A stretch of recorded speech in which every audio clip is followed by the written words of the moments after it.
Senator Tester meets with FEMA to discuss what went wrong in the Whitefish energy deal. 2 Bear Air has already had their hands full with hunter rescues this season. And the cancer support community in Kalispell gets a large grant to help those battling the disease. Powered by the Montana Television Network. This is the 10 o'clock news on KAJ, Montana's news leader. Good evening and happy Halloween. I'm Don Fisher. The weather held up for trick-or-treaters for the most part, but a major weather shift is on the way, including some winter weather warnings. For more, let's take it over to Chief Meteorologist Erin Yost for her first forecast. Erin? Don't forget, Don, it's Chief Nerd tonight. Yes, we are seeing some changes already starting to move in as we speak, and that is in the form of a rain-snow mix for a lot of us in lower elevations. And this is just the beginning, folks. Things are going to stay very active over the next several days across northwest Montana. We do have a winter weather advisory that goes into effect at midnight tonight for the West Glacier and the Potomac and Seeley Lake region, among other areas you can see. But for us, ours is out throughout the day tomorrow, where we could see anywhere from 2 to 4 inches of accumulating snow. Now, the chance for Flathead Valley to receive some snow will increase on Thursday. We already have a winter storm watch out for that potential. All those details coming up. All right, thank you, Erin.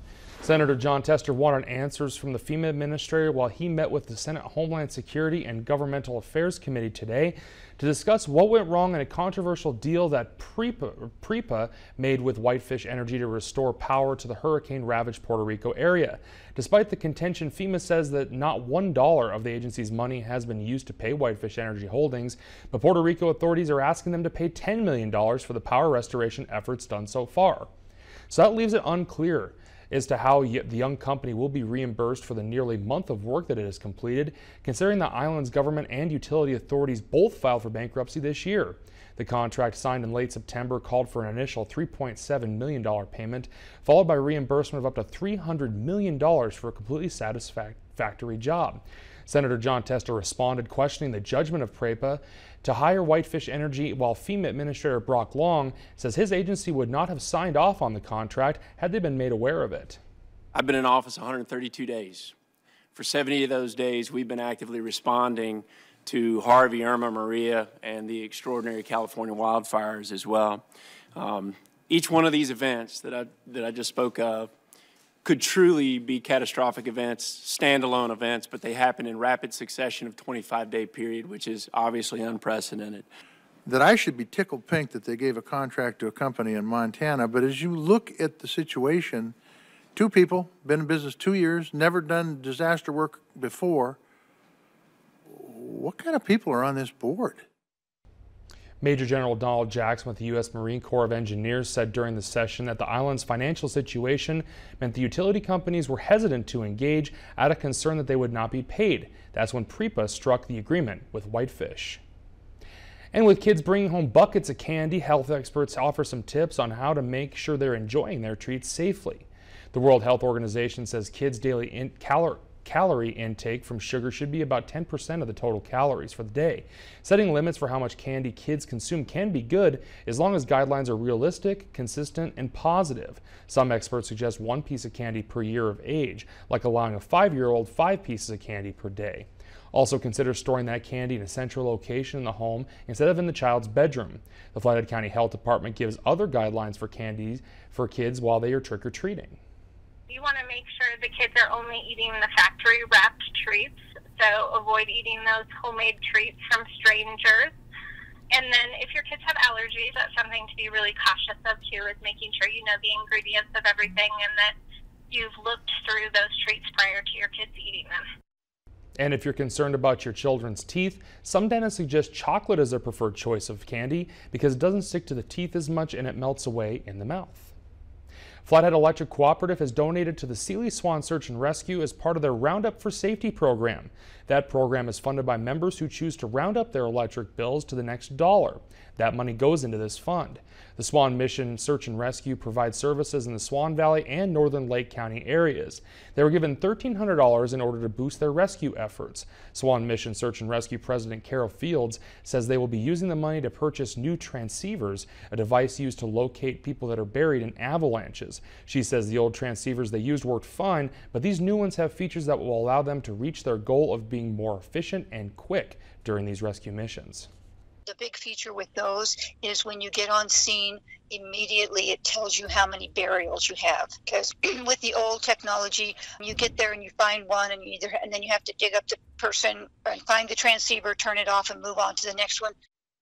In total, Flathead Electric gave out just under $12,000 in grants to other agencies. The Glacier Park International Airport says they've set new records for a number of summer passengers in 2017.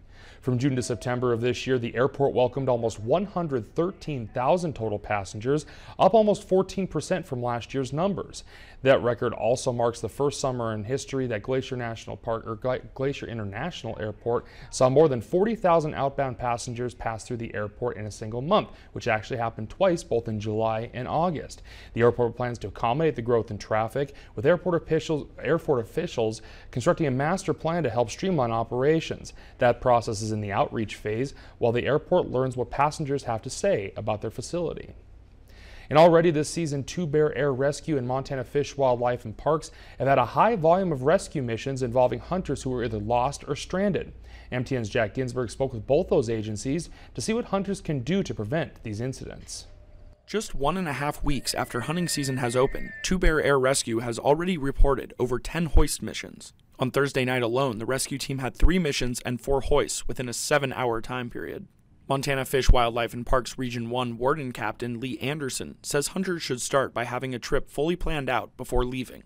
They're going to want to get an itinerary laid out for somebody to know exactly where they're going to be and when they're supposed to return. And sometimes it's even handy to just actually circle it on a map and provide that to them so that they know right where they need to be looking. Anderson also added that hunters should pack enough supplies in the case that they get stranded and need to spend the night.